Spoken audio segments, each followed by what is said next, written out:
नमस्कार साथियों। तो आज है 26 नवंबर 2025। दोस्तों, आज इस वीडियो में हम सरकार की तरफ से दो बड़े घोषणा के बारे में चर्चा करेंगे।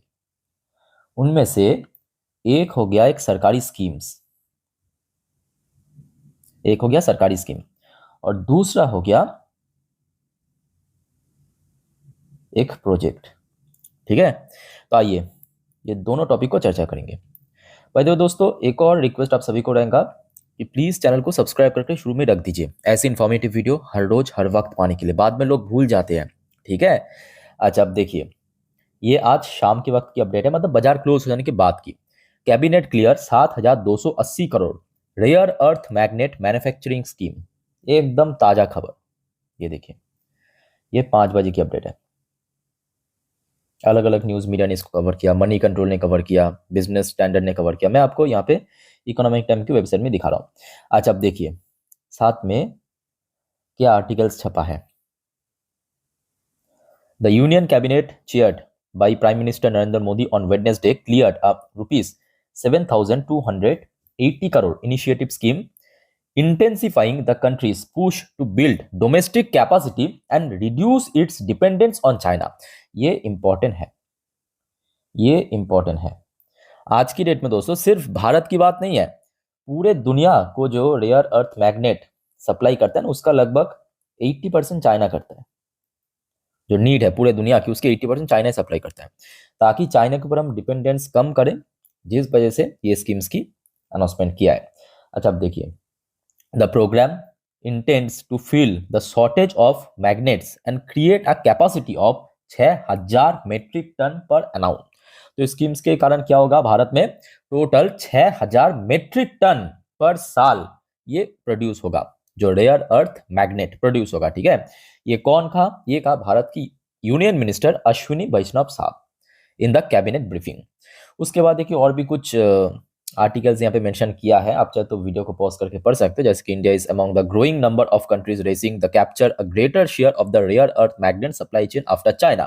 तो चाइना के बाद हमने देखा और भी बहुत सारे जो देश है इसके ऊपर काम कर रहा है, सप्लाई करने की कोशिश कर रहा है। भारत भी उनमें से एक है, which process about 90% of the global output tightened export in April. The restriction issued during Beijing, जो हमने देखा था इसी साल किया है, रेस्ट्रिक्शन कर दिया। डिस्प्यूट विद द यूएस, जो यूएस के साथ चल रहा था, curb access for automaker worldwide. तो क्लियर हो चुका है इसका पर्पस और इसका फायदा क्या होगा। अब जो सवाल उठता है आपके मन पे, सर चलो ठीक है, ये तो 7,280 करोड़ की स्कीम्स आपने बता दिया, अब कौन कौन सी कंपनी को बेनिफिट मिलेगा, अब आप खुद बताइए। ठीक है, तो यहाँ पे मेनली बेनिफिट मिलेगा माइनिंग कंपनी को, जो कंपनी एक्चुअली माइनिंग की काम करता है। ठीक है।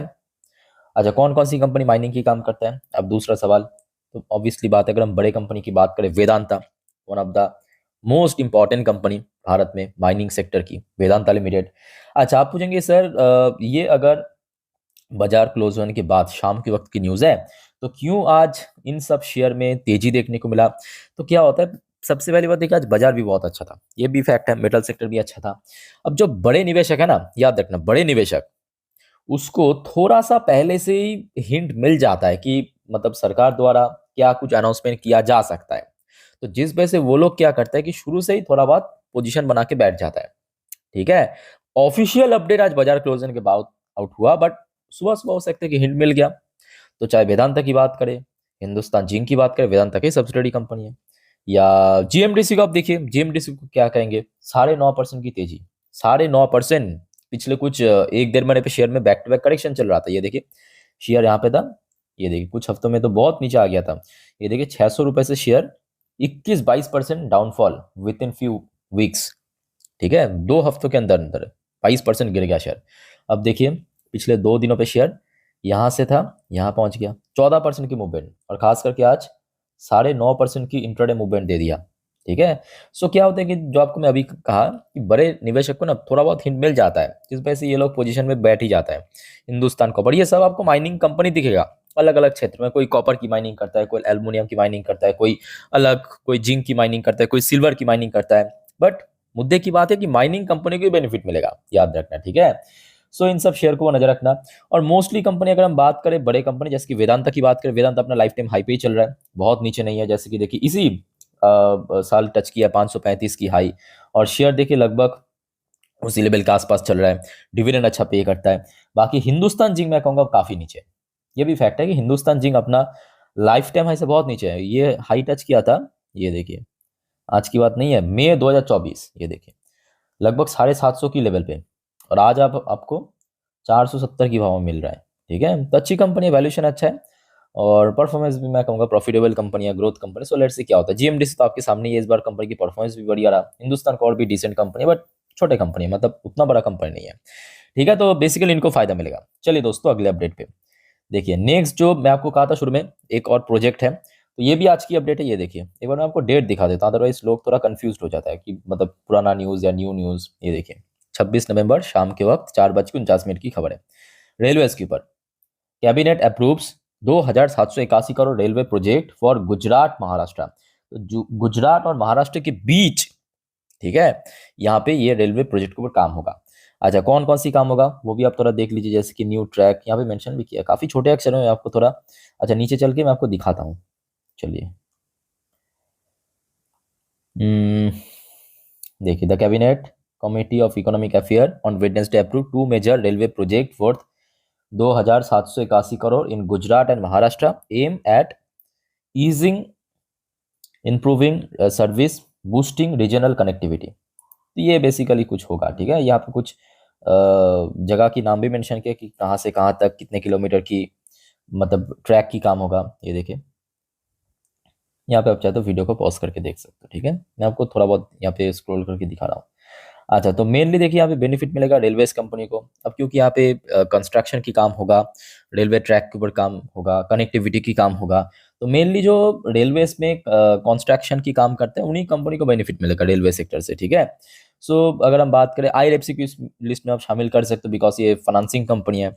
और आईआरएफसी की खास बात क्या, आईआरएफसी की परफॉर्मेंस एक्चुअली हो सकता है कि बाकी रेलवेज कंपनी की परफॉर्मेंस बीच में 3-4 क्वार्टर काफ़ी वीक निकला है, बट आईएफसी की परफॉर्मेंस बैक टू बैक हर एक क्वार्टर में डबल डिजिट में, कभी सिंगल डिजिट में ग्रोथ रखा है, एटलीस्ट ग्रोथ हो रहा है। ठीक है, इसके अलावा आरवीएनएल हो गया, इरकॉन हो गया, रेलटेल हो गया, ये सब मेजर कंपनी है जिसको बेनिफिट मिल सकते हैं इस प्रोजेक्ट के थ्रू। ठीक है, अच्छा, तो बात ये भी है, ये भी बहुत बड़ी फैक्ट है कि देखिए रेलवेज कंपनी की परफॉर्मेंस बहुत खराब चल रहा है, टाइम बहुत खराब है।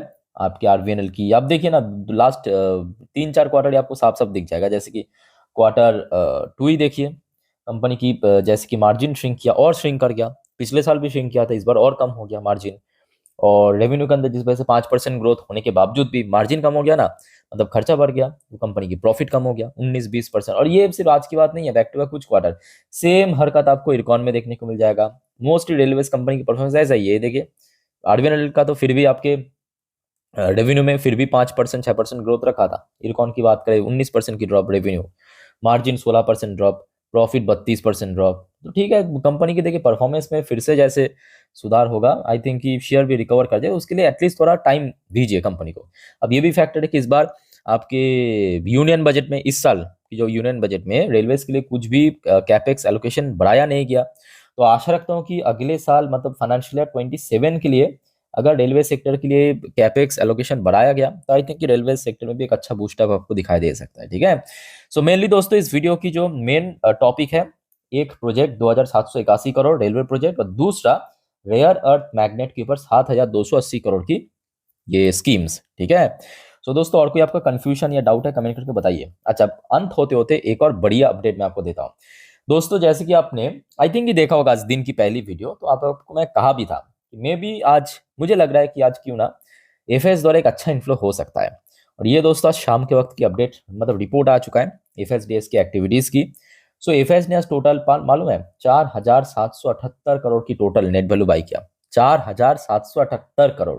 और डीएस ने कितना बाई किया, 6,247 करोड़ नेट वैल्यू की मैं बात करें तो, मतलब एफआईज और डीएस दोनों मिलके आज तकरीबन 11,000 करोड़, कितना, तकरीबन 11,000 करोड़ की शेयर पीक किया है, और बाजार में उसका साफ इम्पैक्ट भी देखने को मिल गया।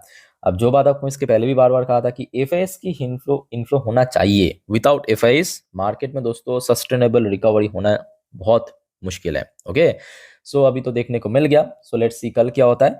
बाय द वे, इस टॉपिक को आज रात की 10:30 वाली वीडियो में और डिटेल में हम चर्चा करेंगे।